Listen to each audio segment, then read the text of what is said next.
மனம் வாழ்க, நாடு போற்ற வாழ்க.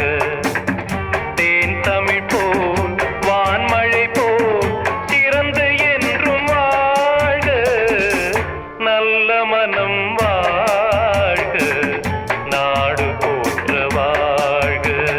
மண வாழ்க்கை அமைவதற்கோ மனைவி வாய்க்க வேண்டும், குலமகளாய் கிடைப்பதற்கோ கொடுத்து வைக்க வேண்டும்.